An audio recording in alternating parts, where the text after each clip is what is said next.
Our Every Town series, where we go deep into some of the most insane cases you'll ever hear about, is coming back soon every Friday, complete with a cool video component for you guys to check out. So new videos every Monday, Wednesday, and Friday on our channel. And right now, you yourself can vote on what time you'd prefer them to drop. In the mornings, afternoons, or evenings, Eastern Standard Time. Click the link in the description below to cast your vote on our poll on Patreon. Anyone can vote. You don't have to be a Patreon subscriber to get in there. And may the best time win.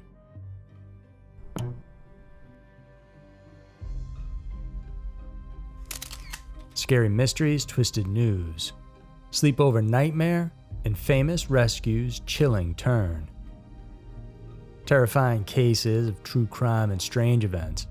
Every week, Twisted News dives into two mysterious and scary cases currently happening in our world.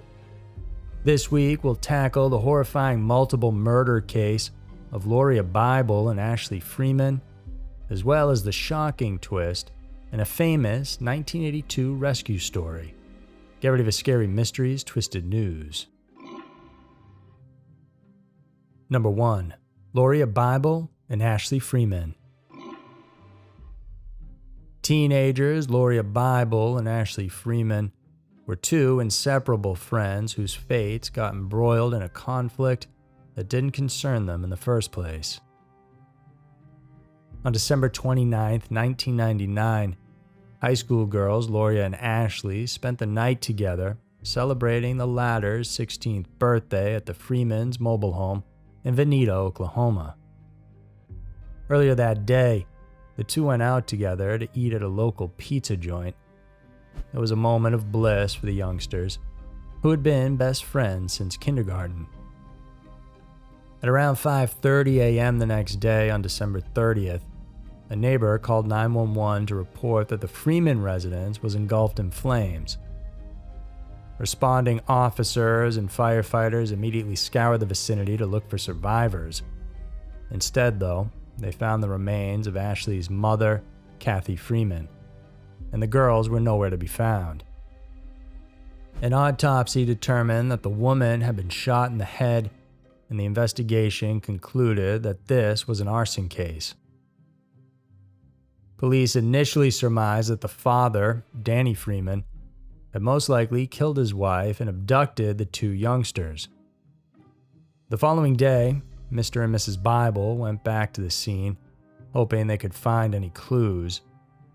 There, they were shocked to discover something the detectives had missed. Another body, burned beyond recognition. The autopsy was run to identify it as Danny's, and like his wife, he too had been shot to death at close range. The bodies of the teens were still nowhere to be found, though. However, they stumbled upon Lauria's purse with her driver's license and $200 inside, and police believed that they might have been abducted. Authorities couldn't point out a single suspect in the crime. As such, no significant developments occurred in the case for at least 3 months. But then came the theory that the incident could be the result of an outstanding feud between the Freemans and the Craig County Sheriff's Department themselves. Apparently, the office was tied in a ruckus involving Freeman's son Shane, who got shot and killed by one of its deputies following a vehicle theft. Although the court ruled the shooting as justifiable, the father threatened to file a wrongful death lawsuit against the department. To clear their name, the deputy's office chose to remove themselves from the investigation entirely, and they turned it over to the OSBI, the Oklahoma State Bureau of Investigation, which immediately conducted polygraph tests on the suspected officers. The result ultimately ruled out the department from the fiasco. In December of 2017, now almost 20 years since the matter went cold, a new set of investigators discovered some details which they believed were overlooked during the original investigation. These new developments led to the arrest of a man named Ronnie Bussick on April 23, 2018. this man was nabbed and charged with the murders of Lauria, Ashley, Danny, and Kathy. Two of his cohorts, Warren Welsh and David Pennington, were also identified as suspects. However, the two had died long before they could be arrested. The accused, though, now 68 years old, revealed that on December 29, 1999, he, Welsh, and Pennington went to the Freeman farm to confront Mr. Freeman over a drug debt. Bussick and Welch went inside the trailer home to talk to the man of the house, but things escalated rather quickly with everyone reaching for their guns. Welsh, according to the accused, shot Freeman with a .357 Magnum revolver. The shooter then rushed to the bathroom to shoot the man's wife.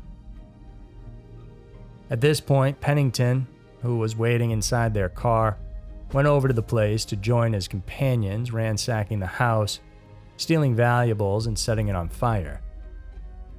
Around this time, the two girls were already outside hiding, and when they saw the house set ablaze, the youngsters started to run, and this was when they got spotted. Pennington and Welsh ran after the two and corralled them as they tried to escape. They then snatched the two youngsters and held them inside the cab of their runaway vehicle. They were tied up and had socks in their mouth, Bussick said in an interview. He went on to say that Welsh drugged Lauria and Ashley and then beat them up. In a sworn affidavit, the man claimed that he, along with the others, had raped and tortured the victims before ultimately killing them. They then disposed of their bodies in a mine shaft located in Pitcher, Oklahoma. Authorities quickly followed on this information but found no trace of the bodies. After a long trial, Bussick pleaded guilty on July 15, 2020, for being an accessory to the murder of Mr. and Mrs. Freeman, the torching of their home, and the abduction and suspected slayings of the best friends. He received a 15-year prison sentence and is currently serving his time at the Oklahoma Department of Corrections.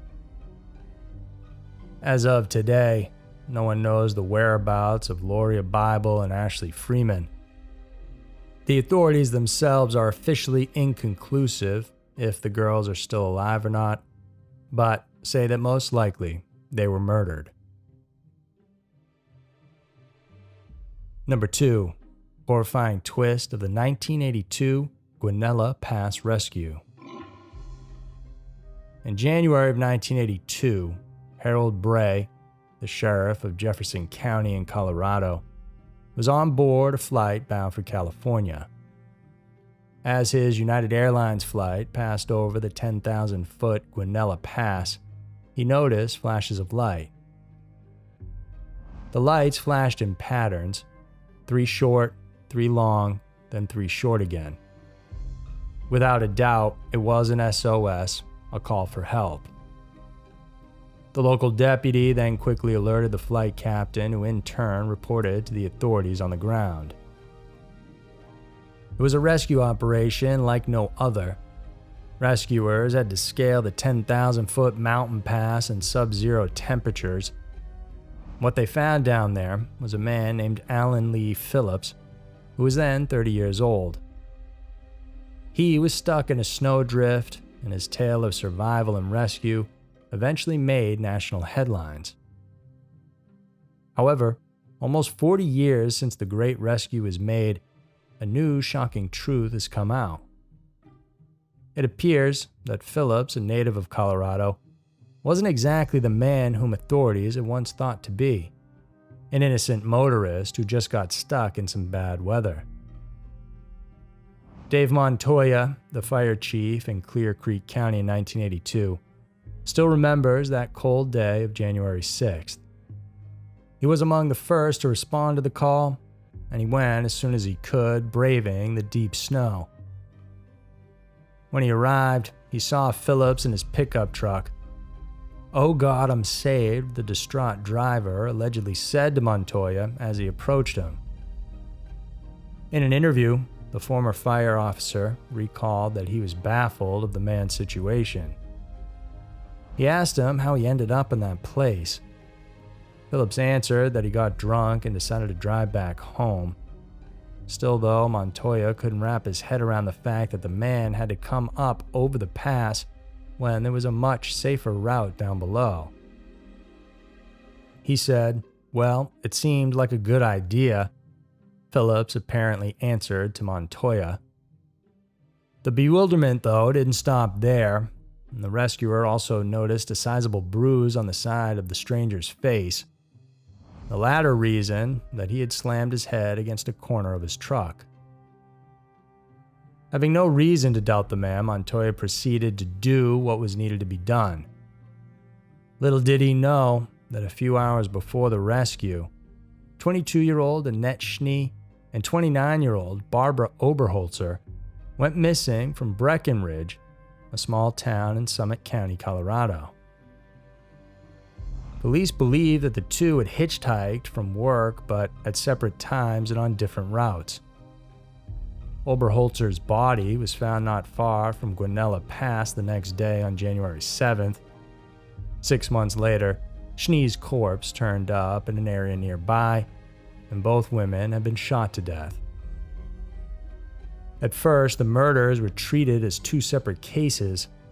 However, Charlie McCormick, a retired homicide detective, decided to tackle the matter.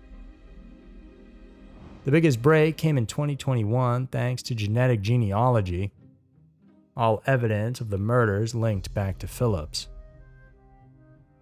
Following this staggering discovery, the police announced that on March 3, 2021, they approached Phillips, whose latest home address was in Dumont, Colorado, where they arrested the man who is now 70 years old and a father of 3.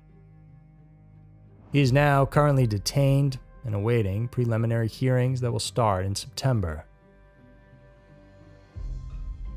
So there were two of the most horrifying and shocking stories around. The world can be a crazy place, and Twisted News is sure to show you why. If you guys like this video, then remember to subscribe to our channel and click on the playlist in the lower right corner to see some other crazy unsolved stories. Thanks for tuning in. I'll see you soon.